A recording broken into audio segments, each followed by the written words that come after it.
Muy buenas tardes, estimados jóvenes y señoritas. Bienvenidos a esta sesión del 5 de abril del año en curso, donde vamos a dar inicio a nuestra tercera unidad temática rotulada como el evento de la programación lineal y el método simplex. Entonces, podríamos tratar de indicar a manera de introducción lo siguiente, ¿no? Lo que anteriormente se ha tratado de aplicar es el método gráfico, el cual resolvía problemas exactamente en dos variables de decisión. Sin embargo, en la realidad existen muy pocos casos o situaciones administrativas en donde se presenten dos variables de decisión. Por lo que es importante ahora contar con herramientas que nos permitan resolver modelos de programación lineal con más de dos variables. Entonces, ese es el objetivo que tenemos que tratar ahora de buscar como solución.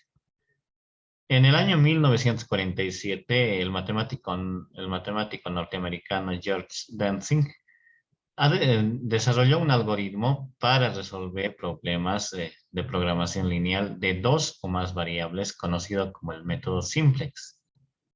Entonces, este método simplex es otra de las herramientas importantes con la que cuenta la investigación de operaciones para apoyar la toma de decisiones cuantitativas. Es decir, que este método se utiliza para resolver modelos de programación lineal del mismo modo que el método gráfico, con la ventaja de no tener límite en la cantidad de variables de decisión. Entonces, lo que indica dentro de este método simplex es que se puede manejar n variables de decisión y m restricciones funcionales, siempre y cuando cumplan obviamente con las características de la programación.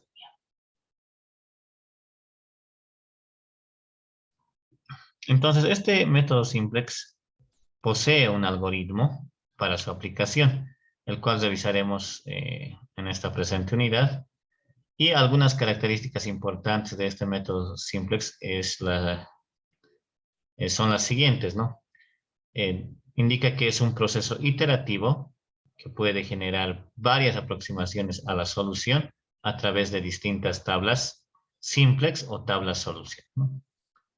La otra característica es que se puede identificar cuándo se ha llegado a la solución óptima del modelo mediante la tabla simplex. Entonces, esas son las características más relevantes de este método. También tenemos una observación importante sobre este método, es que es muy sensible a errores de redondeo. Entonces hay que tener mucho cuidado dentro de esta parte cuando se tiene valores donde vamos a redondear de acuerdo a los criterios que ya conocemos, ¿no? Entonces, estos errores de redondeo lo que hacen o nacen a través de ellos es realizar una gran cantidad de operaciones. Entonces, lo que se recomienda para evitar este tipo de errores son los siguientes eventos, ¿no?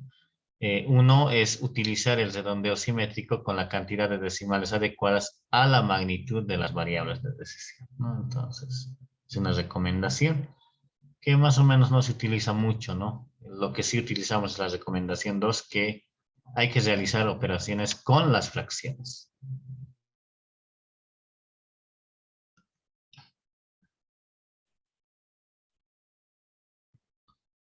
Entonces, este método simplex está basado en el método de Gauss-Jordan, que ustedes ya lo conocen por la asignatura de álgebra lineal.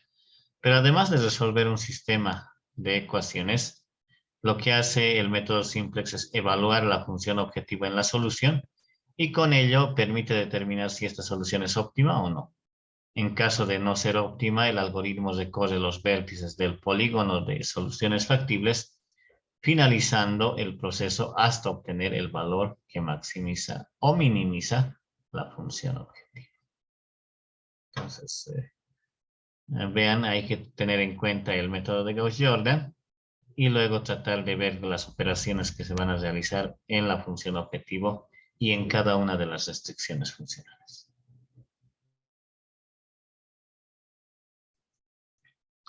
Entonces, en esta primera sección, que la vamos a rotular en la forma estándar de la programación lineal, es el esquema que ya habíamos definido en el capítulo 1 para tratar de encarar estos retos dentro de eh, la programación lineal dada, ¿no? Entonces vamos a indicar que la forma estándar o canónica de un modelo de programación lineal está compuesta por una función objetivo, un conjunto de restricciones, y en el ámbito de las restricciones obviamente hay restricciones funcionales y con restricciones de no negatividad. Entonces, en general, la forma del modelo de programación lineal se puede expresar como sigue, ¿no? En sí ya conocemos muy bien este aspecto.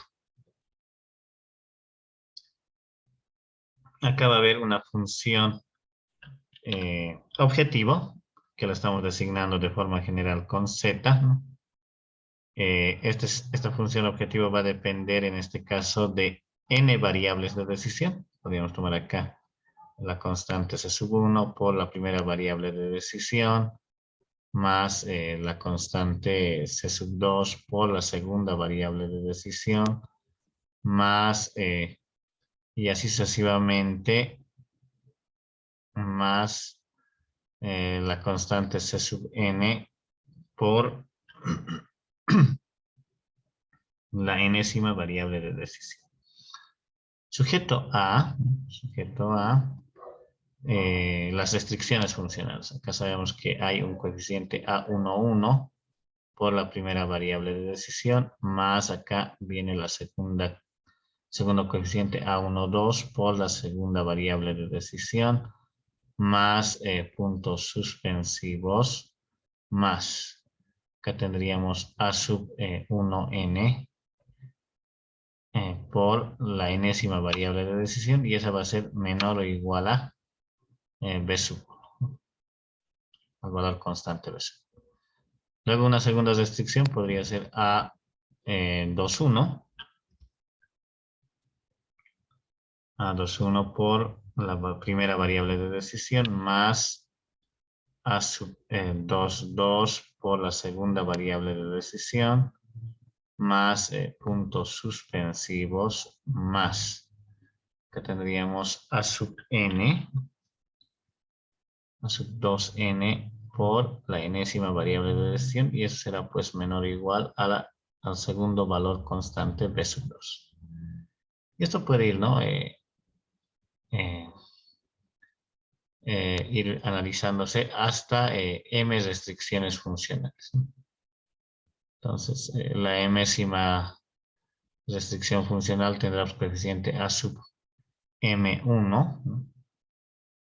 M1 por la primera variable de decisión, más A sub M2 por la segunda variable de decisión, más puntos suspensivos, más acá tendríamos A sub Mn por la enésima variable de estudio, y acá tendríamos menor o igual al valor constante b sub m.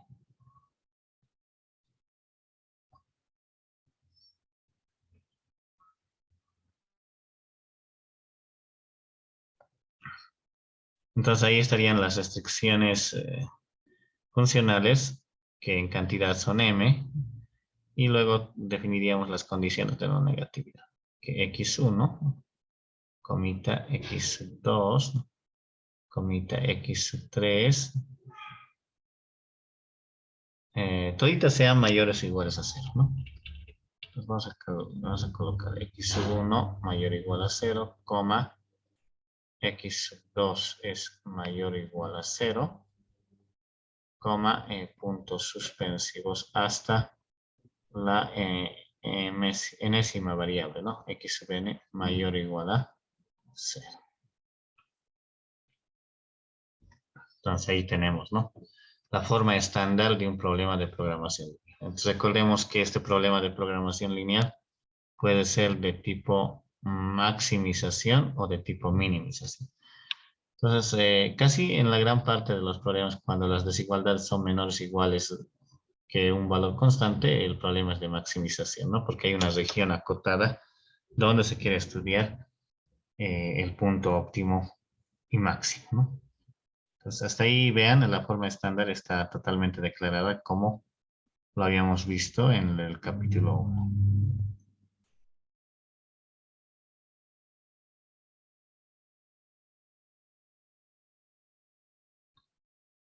Eh, bueno, vayamos abordando en qué consiste el algoritmo simplex. Recordemos que un algoritmo es un conjunto finito de pasos, los cuales tiene una secuencia lógica dentro de sus procesos, las cuales nos van a permitir encarar, en este caso, la obtención del punto óptimo dentro de este método. Es por eso que el algoritmo simplex se va a realizar siempre en un orden indicado, ¿no? Entonces, para que tenga ese orden, tiene un conjunto de pasos. Entonces, vamos a tratar de ver que partiendo del modelo de programación lineal, tenemos que tratar de encarar eh, los pasos siguientes, ¿no? Entonces, vayamos viendo cómo son los pasos para eh, resolver mediante el método simplex un problema de programación. Pues, ¿qué es lo que vamos a hacer? A ver, voy a colocar acá paso 1.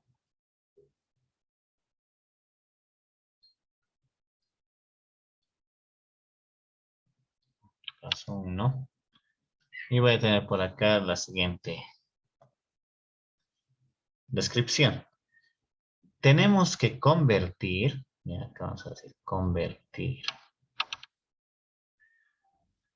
las desigualdades, las desigualdades,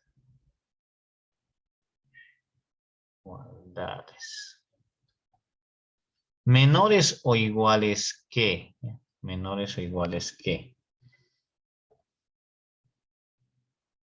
en igualdades, ¿no?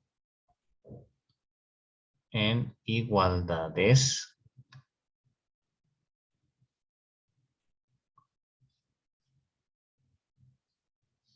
al sumarles, ¿no? Al sumarles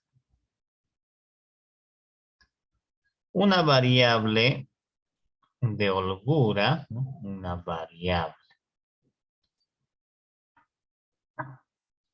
Por acá voy a colocar una variable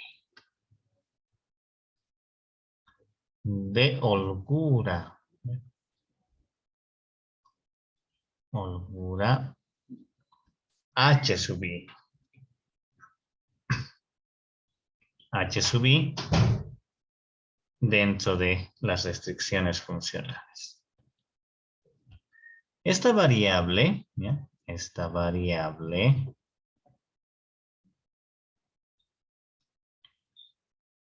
va a representar, ¿no? O representa la cantidad que le falta, ¿no? La cantidad que le falta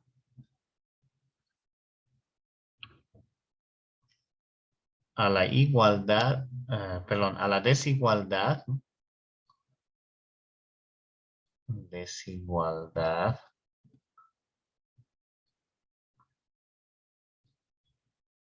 para ser igualdad.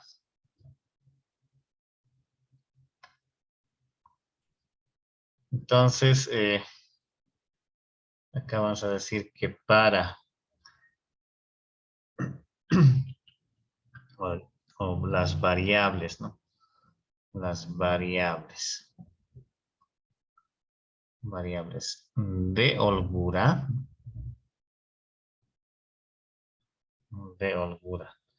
para el caso, ¿no? Para el caso menor o igual que son siempre positivas. Son siempre positivas. ¿Listo? Pues, ¿en qué consiste esto, no? Vean en nuestra forma estándar del modelo, ¿dónde vamos a aplicar el paso 1? a las restricciones funcionales. Ven, acá tengo una desigualdad menor o igual que, una restricción menor o igual que, y acá otra restricción menor o igual que. Entonces, a este evento tenemos que sumarle las variables de holgura. ¿Cómo tendríamos que hacer?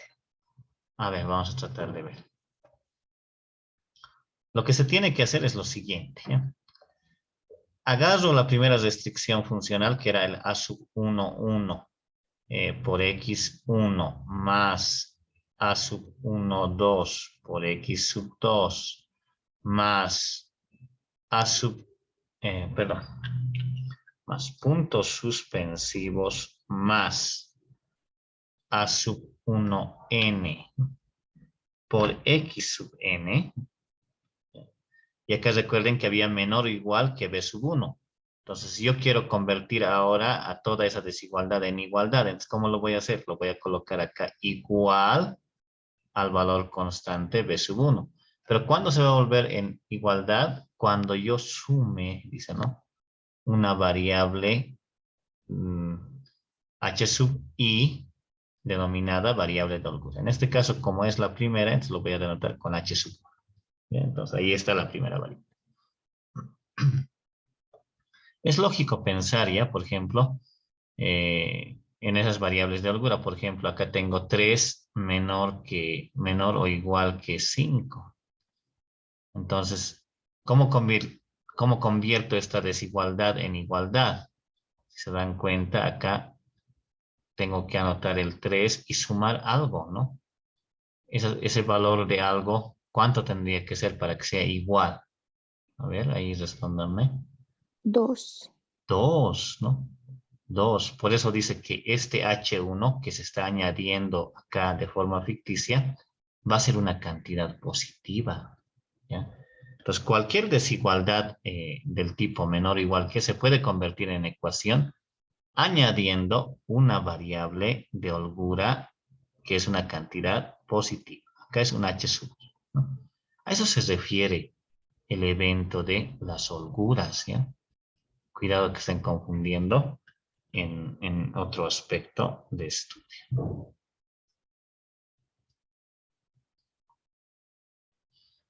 Vayamos viendo entonces a la segunda restricción. La segunda restricción era A 2, 1 por X sub 1 más A sub 2, 2 por X sub 2 más puntos suspensivos más, acá tendríamos A sub 2n por X sub n.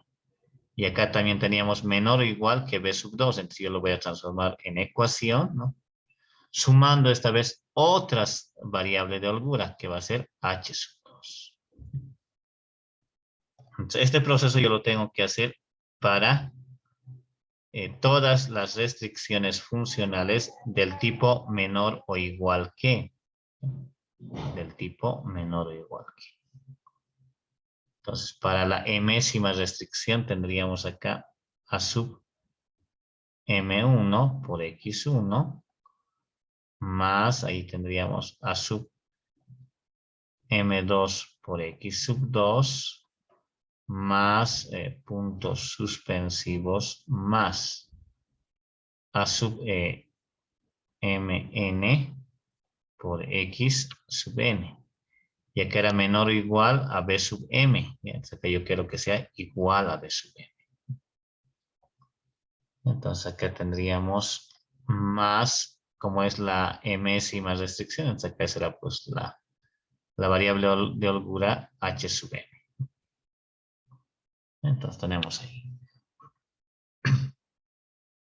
este trabajito, ¿no? Ese es el paso 1, ¿ya?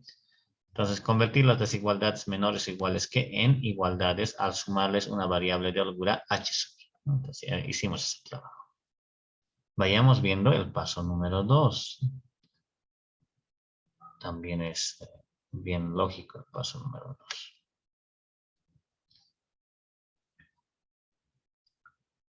A ver, ¿qué es lo que nos dice?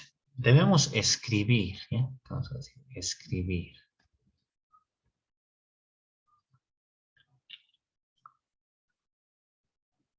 Escribir la función objetivo. Lo vamos a abreviar la función objetivo como una igualdad a cero. ¿Ya? Como una igualdad a cero. Sumando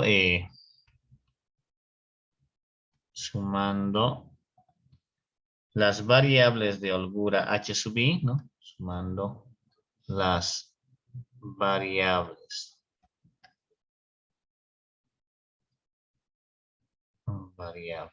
de holgura, ¿no?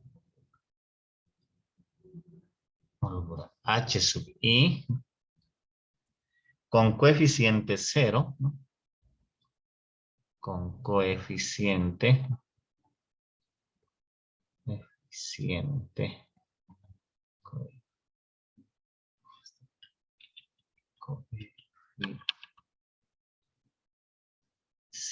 0, con coeficiente numérico 0, conservando positivo el coeficiente de z, ¿no?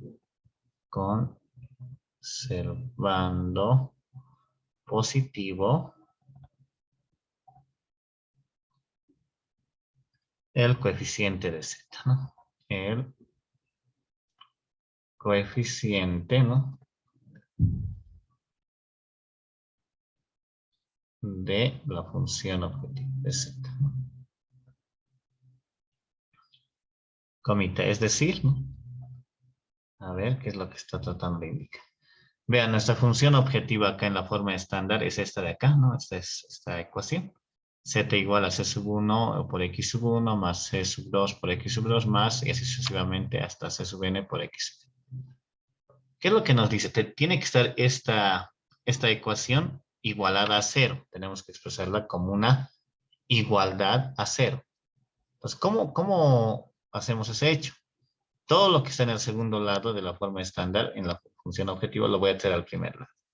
Entonces acá sería z, ¿no? Menos, ahí sería c sub 1 por x sub 1, menos c sub 2 por x sub 2, menos puntos suspensivos, vamos a colocar menos perdón, c sub n por x sub n. Y ahí estaría igualado a cero. ¿Qué es lo que hice? Lo que hice es traer ese término al otro lado con signo negativo, ese también con signo negativo y el enésimo término con signo negativo al primer lado. Y acá en el segundo lado te quedará pues cero. Pero no solamente hay que hacer ese evento. Tenemos que sumar, dice, ¿no? Sumar con coeficiente cero, vean, con coeficiente cero las variables de holgura. Las voy a colocar acá. 0 veces, ¿no? La primera variable de holgura. Más 0 veces la segunda variable de holgura.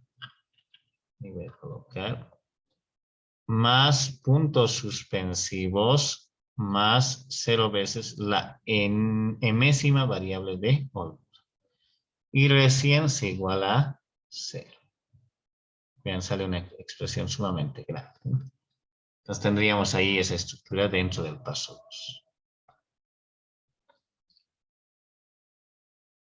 Bueno, sigamos. El paso 3 es el más extenso, pero consiste en la elaboración o la construcción de la tabla simplex, ¿no? Voy a decir acá, construcción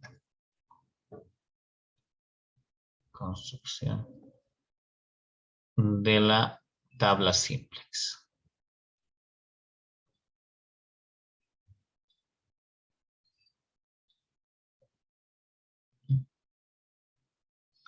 Entonces, ¿cómo vamos a construir la tabla simplex? Elemental, ¿no? Es sumamente sencilla la tabla simplex. Es como un 3 en raya. ¿Bien? Voy a colocar acá. Me van a ir atendiendo, ¿ya? Por ejemplo, voy a colocar ahí una línea. La voy a copiar. Y la voy a colocar por acá. Y voy a hacer ahora 2 líneas verticales. Una que vaya de acá hasta acá.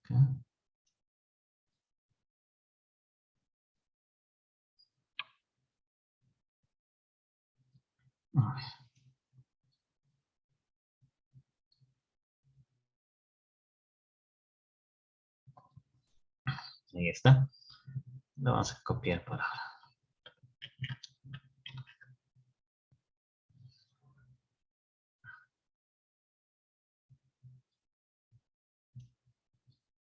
Pues les dije, tiene la estructura, la tabla simple, como un 3 en raya, ¿no? Pero un poquito eh,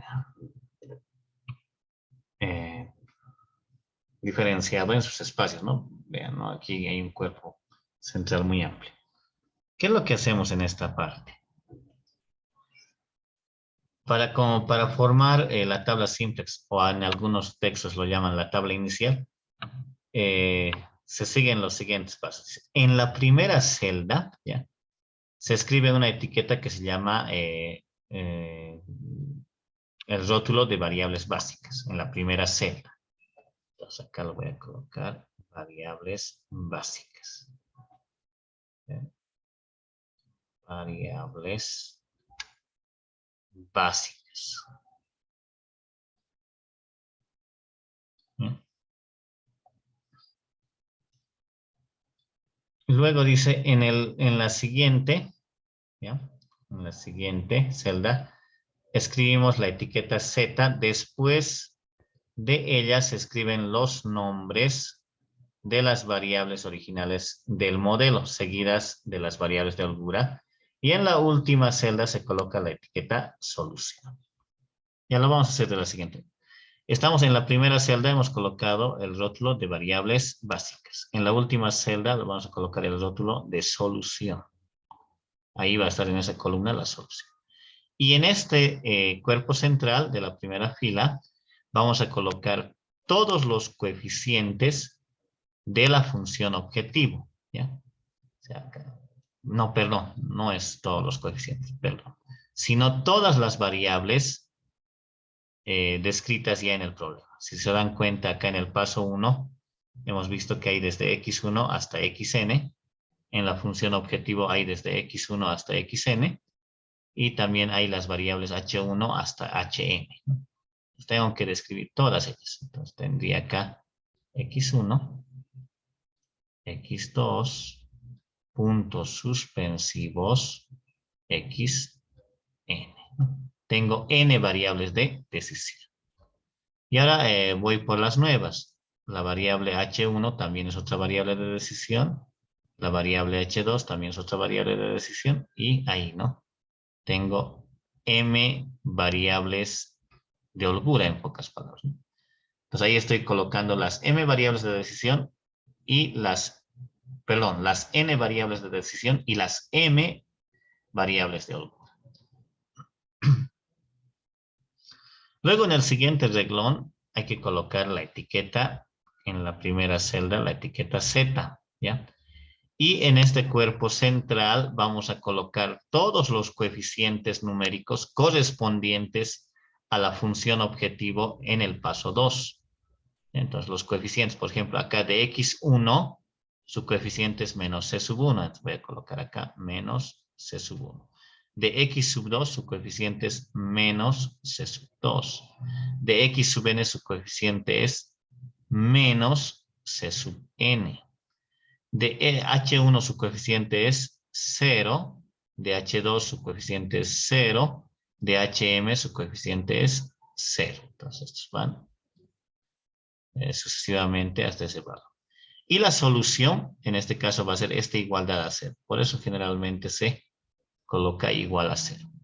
Porque estamos viendo un modelo en su forma estándar de características de maximización en donde las desigualdades son menores o iguales que. ¿Ya? Luego, una vez declarado este paso, ¿no? En esta columna que sigue, ya en esta columna que sigue, van a ingresar, ¿no? Las nuevas variables que han aparecido o han ingresado en el paso 1. Por ejemplo, en el paso 1 ha ingresado H1, H2 hasta H. Esas son las nuevas variables que ingresan en este renglón. Voy a colocar, si quieren, con otro colorcito. Voy a colocar H1, H2, puntos suspensivos hasta HM. Esas son las variables que han ingresado dentro de el paso 1. Listo. Ahora, ¿qué es lo que vamos a hacer en este cuerpo central? En este cuerpo central vamos a colocar los coeficientes de x1, de x2 hasta xn de cada una de las restricciones descritas en el paso 1. Por ejemplo, acá, de x1, esta es la restricción 1 por si acaso, ¿no? De x1, su primer coeficiente es el A11. Vamos a hacerlo con otro color ahí. A ver. Colocaremos con plomo. Ahí estaría el A11 correspondiente a la variable x sub 1. Luego el coeficiente de x sub 2 sería A12. Y así sucesivamente hasta el último coeficiente de x sub n, que sería A sub 1n. Luego vemos que en esta ecuación el coeficiente de H1 es 1. Entonces voy a colocar 1. Y H2 no existe en esa primera restricción. Entonces será pues 0. H3 tampoco existe. Hasta HM su coeficiente será 0. Y todo eso es igual, dice, a B sub 1. Entonces eso igualamos al valorcito B sub. Esa es la primera restricción. En la segunda restricción, vean, los coeficientes también son de forma parecida. Acá ingresará el coeficiente, sería A21 correspondiente a X1, A22 correspondiente a X sub 2, y así sucesivamente habrá pues el coeficiente A2N correspondiente a la variable X. Acá en esta segunda restricción no hay H1, entonces sería 0 su coeficiente. Hay H2, su coeficiente es 1, y así sucesivamente van a ser hasta la mésima variable de holgura. Y eso es igual a B sub 2. Listo, esto va a ir bajando según la cantidad de restricciones funcionales que uno va a analizar. Algo así. Y acá tendríamos la mésima, o sea, el coeficiente de la mésima restricción. Entonces acá tendríamos A sub M1. Acá tendríamos A sub M2. Puntos suspensivos A sub M N. Acá en la última restricción hay HM, su coeficiente es 1, entonces acá será pues 0, 0, puntos suspensivos, y acá será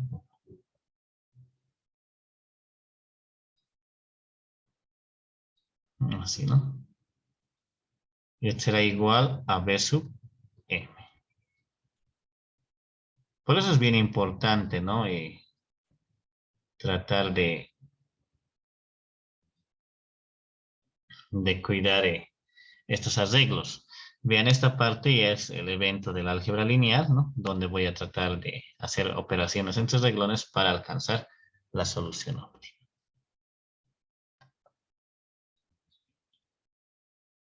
A ver, definamos el paso número 4. Por acá.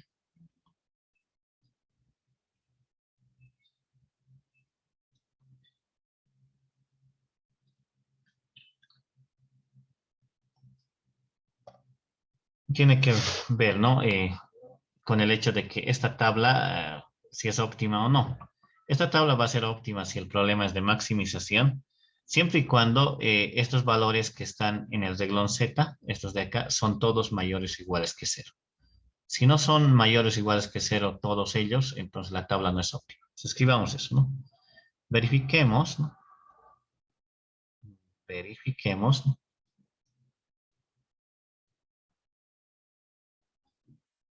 Verifiquemos. Si todos los coeficientes asociados al reglón Z, si todos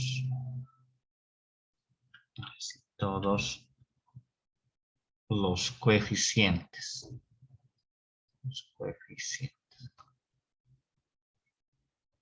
asociados al reglón Z, asociados al reglón Z, son mayores o iguales que 0. Son mayores o iguales que 0. Punto. Si es así, ¿no? Si es así, entonces la solución en la tabla es óptima. Entonces, la solución en la tabla, ¿no? Es óptima. Es óptima. Y el proceso termina. El proceso termina.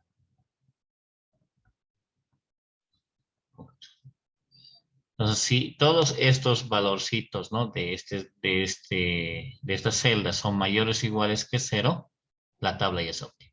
¿Y cuál es la solución? Z igual a 0, H1 igual a B sub 1, H2 igual a B sub 2 y HM igual a B sub B. Esas son las soluciones si es que la tabla fuese óptima. Si igualan todas las variables en esta columna, iguales a estos valores numéricos. Esa va a ser la solución dentro de un problema de programación lineal. Vayamos escribiendo así. Si no es así, ¿ya? Si no es así,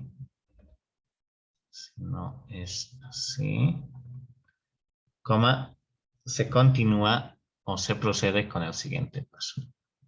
Se procede con el siguiente paso.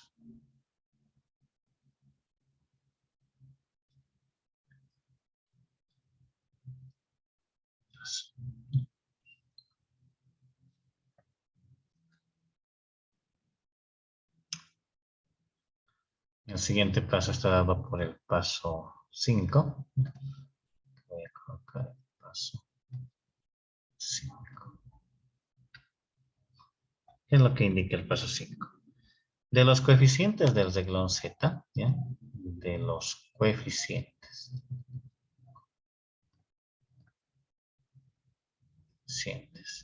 del reglón Z, del reglón Z, ¿no? Se elige el mayor valor negativo. Se elige, a ver, acá estamos, ¿no? Se elige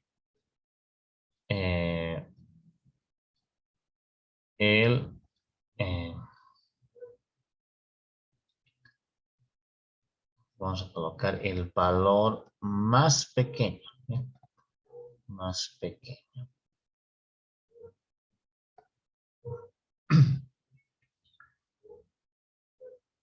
Y se selecciona, que vamos a poner entre paréntesis, o resalta, ¿no?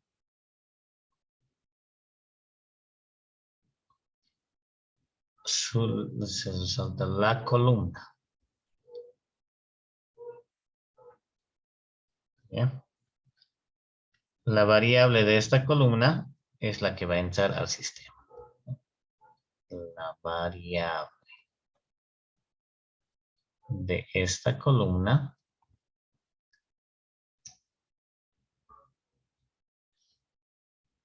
es la que entra al sistema. Ingresa, ¿no? Ingresa. Vamos a colocar entre mayúsculas, ¿no? Ingresa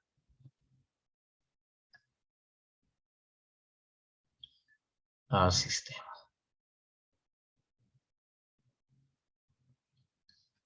Entonces, ¿qué quiere decir? A ver si nos vamos a nuestra tablita. Si digamos este valorcito, el menos C sub 2 es el número más pequeñito de todos estos, ¿no?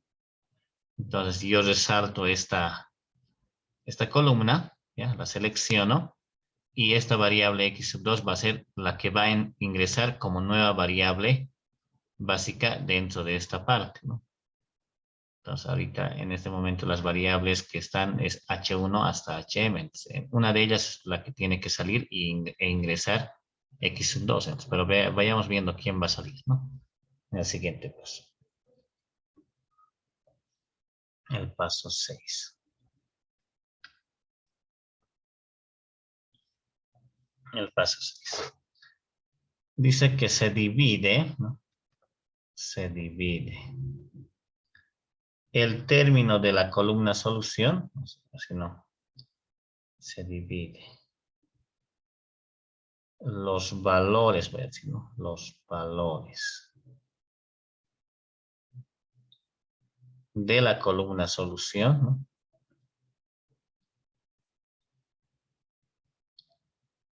Solución entre el elemento correspondiente, ¿no? Entre el elemento correspondiente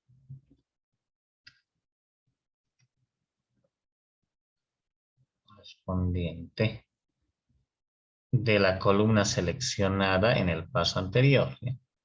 De la columna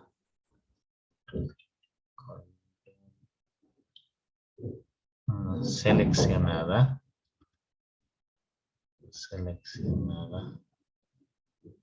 en el paso anterior.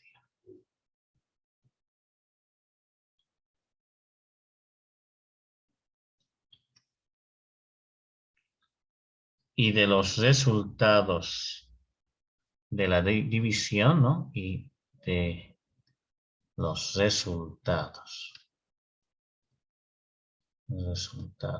de la división,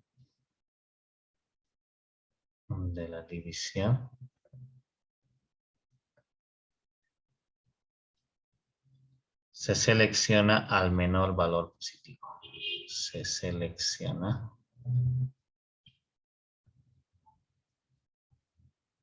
al menor valor positivo. Menor valor positivo.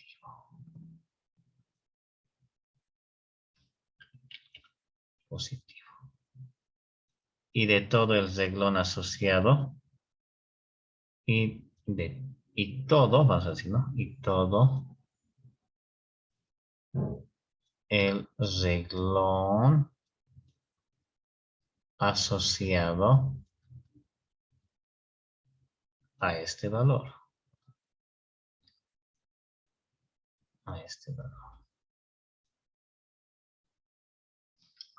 Es que es lo que está diciendo, ¿no? A ver, si suponemos que esta es la columna que va a ingresar o se va a resaltar, ¿no? Esta columna. Lo que dice que es de los valores de la columna solución, tengo que ir dividiendo B sub 1 entre A sub 1, 2, B sub 2 dividido entre A sub 2, 2, y así sucesivamente B sub M dividido entre A sub M2. Nos van a dar ciertos resultados. Entre todos esos resultados de la división tengo que escoger al más pequeñito, ¿no? Entonces, digamos que el más pequeñito ocurre en el segundo reglón. Entonces, se resalta todo este reglón y esta va a ser la nueva variable que va a salir del sistema, ¿ya? H2. Pero sigamos todavía en ese proceso de construcción. Entonces, vamos a colocar ahí. Ya, entonces vamos a decir acá, esta es la variable, ¿no? Es la variable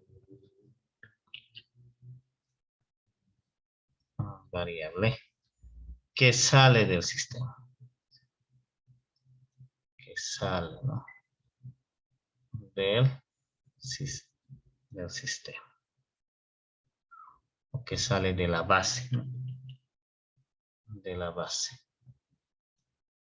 Hay variables base, ¿no? Aquí hemos dicho que hay variables básicas, ¿no? Este va a salir directamente de ahí.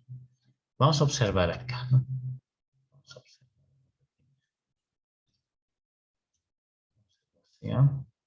Antes de pasar con el paso 7. ¿Qué es lo que nos dice acá? Las divisiones entre 0, las divisiones. Esto puede darse caso, ¿no? De que se divida entre 0, ¿no? Entre 0. 0, por favor, ahí. O entre números negativos, ¿no? Puede haber valores negativos también en esa parte.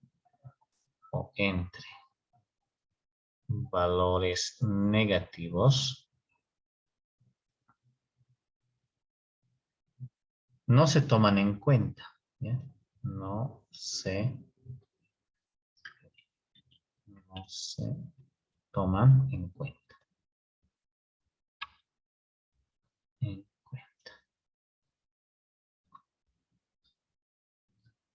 Ya, si se da el caso, ¿no? Si todas son negativas, ¿no?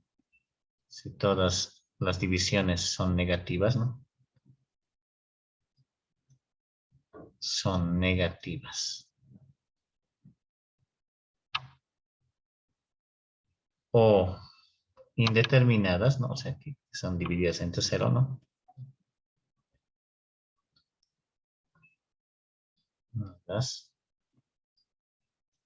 El problema de programación lineal, no tiene solución. No tiene solución. Y por ende, ¿no? Por ende, el proceso termina.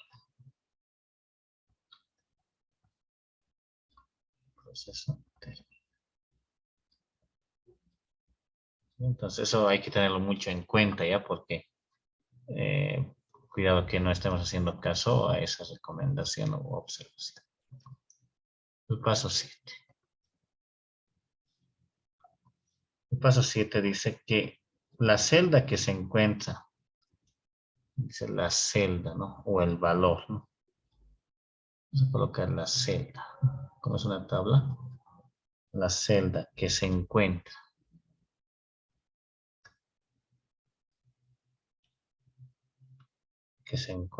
en la intersección de la columna. En la intersección de la columna con el renglón seleccionado, ¿no? Renglón seleccionado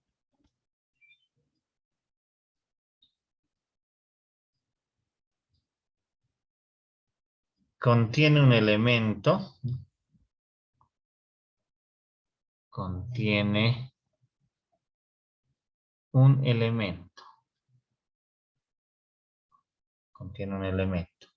al que, comita, por medio de operaciones elementales, ¿no? Por medio de operaciones, ¿no? Elementales,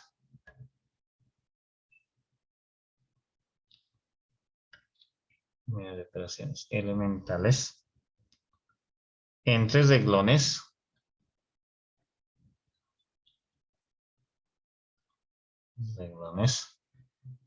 se tiene que convertir o se convierte, ¿no? Se convierte en elemento pivote. Elemento pivote. Esta palabrita es clave, ¿no? Dentro del álgebra lineal. Elemento pivote. Y los demás elementos de su columna, ¿no? Y los demás elementos, ¿no? De su columna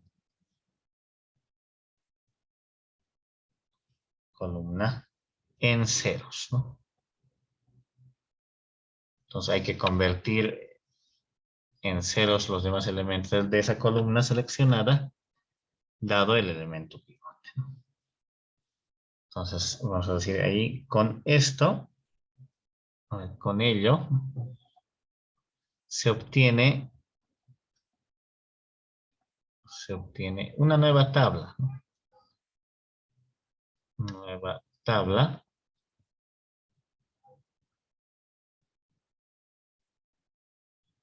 Vamos a decir acá, se obtiene una nueva columna. Nueva columna de la matriz idéntica. La matriz identidad. Listo. Ese es el paso 7. Y finalmente el paso 8. Paso 8. Dice, se repite el proceso. Se repite el proceso. Desde el paso 4. Desde el paso 4. Operando sobre matrices, ¿no? Operando sobre matrices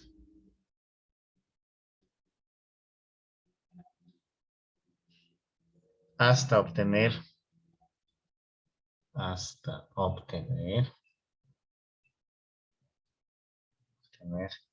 todos los coeficientes del renglón Z, ¿no? Todos los coeficientes, ¿no? Del renglón Z, ¿no? con valores mayores o iguales que 0. Que 0. Listo. Entonces vean, el proceso, por eso se dice que el método simplex es un proceso iterativo, ¿no? Va repitiendo hasta encontrar la tabla óptima o bien encontrarse con una tabla en donde indique que el problema no tiene solución. Bueno, entonces estos 8 pasos, por favor, tienen que ir memorizando para que podamos hacer ya el ejercicio práctico en la siguiente sesión. Entonces vean. Necesitamos conocimiento del álgebra lineal, operaciones entre renglones, ¿no? Y operaciones elementales, ¿no? Bueno, ese es el algoritmo simplex dentro de esta estructura y vamos a detallarlo obviamente con un caso de estudio dentro de los problemas de aplicación.